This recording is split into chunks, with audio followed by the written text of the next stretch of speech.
দিনভর তীব্র গরম এবং ভ্যাপসা আবহাওয়ার পর সন্ধ্যা থেকে রাতের মধ্যে আবহাওয়ার বড় পরিবর্তনের সম্ভাবনা দেখা দিয়েছে। বায়ুমণ্ডলে প্রচুর জলীয় বাষ্প জমার ফলে পশ্চিমবঙ্গ ও বাংলাদেশের বিভিন্ন এলাকায় আজ বজ্রগর্ভ মেঘ তৈরি হবে, যার ফলে আবহাওয়ার পরিস্থিতি অনুযায়ী সন্ধ্যার পর থেকেই আকাশের মেঘের পরিমাণ বাড়তে পারে এবং রাতের দিকে অনেক এলাকায় বজ্রবিদ্যুৎ সহ হালকা থেকে মাঝারি বৃষ্টিপাতের সম্ভাবনা রয়েছে।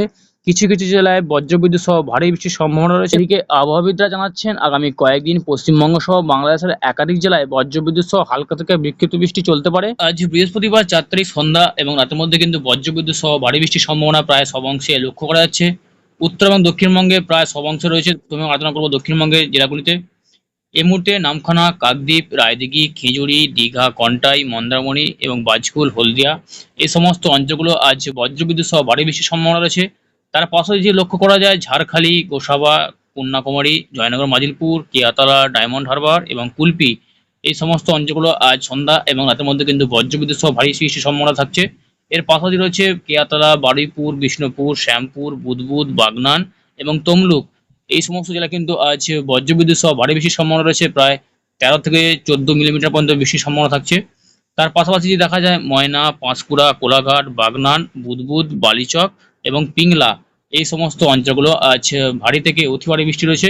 এদিকে কলকাতার দিকে একটু বৃষ্টির সম্ভাবনা রয়েছে। নিউ টাউন, কলকাতা, পানিহাটি, ব্যারাকপুর, মশাট এবং সিঙ্গুর এখানে কিন্তু বজ্রবিদ্যুৎ সহ হালকা বিক্ষিপ্ত বৃষ্টির সম্ভাবনা লক্ষ্য করা যাচ্ছে এবং তার সাথে দমকা ঝোড়ো হাওয়া বওয়ার সম্ভাবনা থাকছে। মশাট, জঙ্গলপাড়া, সিঙ্গুর, জগৎবল্লভপুর, কানাকুল, ঘাটাল এবং পাবা, আরামবাগ এই সমস্ত অঞ্চলগুলো আজ সন্ধ্যা থেকে হালকা বিক্ষিপ্ত বৃষ্টি কিছু কিছু জেলা লক্ষ্য করা যাবে। তার সাথে ঝোড়ো হাওয়া বওয়ার সম্ভাবনা থাকছে।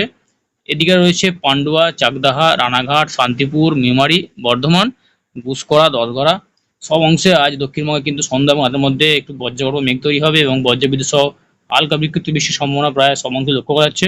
এদিকে ছাপড়া, মুরগাছা, পাতুলি, দেবগ্রাম, কাটোয়া, মন্তেশ্বর সব অংশে আজ হালকা বিক্ষিপ্ত বৃষ্টির সম্ভাবনা লক্ষ্য করা যাচ্ছে। গুসকরা, ভাতার, মঙ্গলকোট, কাটোয়া, বোলপুর, নানুর, ইলামবাজার এবং খেতুগ্রাম এই সমস্ত অঞ্চলগুলো আজ হালকা বিক্ষিপ্ত বৃষ্টির সম্ভাবনা প্রায় সব অংশে লক্ষ্য করা যাচ্ছে। এবং যদি দেখা যায় আজ মুর্শিদাবাদ দিকেও কিন্তু বৃষ্টির সম্ভাবনা রয়েছে, প্রায় ভালোই রয়েছে দেখা যাচ্ছে। করিমপুর, আজিমগঞ্জ, বহরমপুর এই সমস্ত অঞ্চলগুলো বিক্ষিপ্ত বৃষ্টির সম্ভাবনা লক্ষ্য করা যাচ্ছে সন্ধ্যা এবং রাতের মধ্যে। উত্তরবঙ্গে আজ হালকা বিক্ষিপ্ত বৃষ্টির সম্ভাবনা রয়েছে। দার্জিলিং, আলিপুরদুয়ার, কোচবিহার এবং মালদা এই সমস্ত জেলায় হালকা বিক্ষিপ্ত বৃষ্টির সম্ভাবনা রয়েছে। বাংলাদেশেও আজ হালকা বিক্ষিপ্ত বৃষ্টির সম্ভাবনা রয়েছে। কুমিল্লা, আগরতলা, কিশোরগঞ্জ, তারপর আছে কাপসিয়া, ঢাকা, খুলনা, ফরিদপুর, নাগরপুর, সিরাজগঞ্জ, পাবনা এই সমস্ত অঞ্চলগুলো আজ হালকা বিক্ষিপ্ত বৃষ্টির সম্ভাবনা লক্ষ্য করা যাচ্ছে। তার পাশাপাশি যদি লক্ষ্য করা যায় একটু বরিশাল, মতিরহাট, সবং, ফিরোজপুর, খুলনা, শোখিয়া সব অংশে আজ মোটামুটি বিক্ষিপ্ত বৃষ্টির সম্ভাবনা লক্ষ্য করা যাবে। এবং রাতের দিকে যদি দেখা যায় একটু মোটামুটি রাতের দিকে কিন্তু একটু বৃষ্টির সম্ভাবনা রয়েছে। রাত 9টা থেকে সিলেট, শিলং, শিলচর সমস্ত অঞ্চলে আজ হালকা বিক্ষিপ্ত বৃষ্টির সম্ভাবনা রয়েছে। তো বন্ধুরা, আজ বৃহস্পতিবার 4 তারিখ এই ছিল উত্তরবঙ্গ, দক্ষিণবঙ্গ এবং তার পাশাপাশি বাংলাদেশের সংক্ষিপ্ত একটি আবহাওয়ার আপডেট। আপনি কাজে একটা লাইক দেবেন আর চ্যানেল নতুন চ্যানেল সাবস্ক্রাইব করে যাবেন। পরবর্তী ভিডিও আগামীকাল নিয়ে আসার চেষ্টা করব। ধন্যবাদ।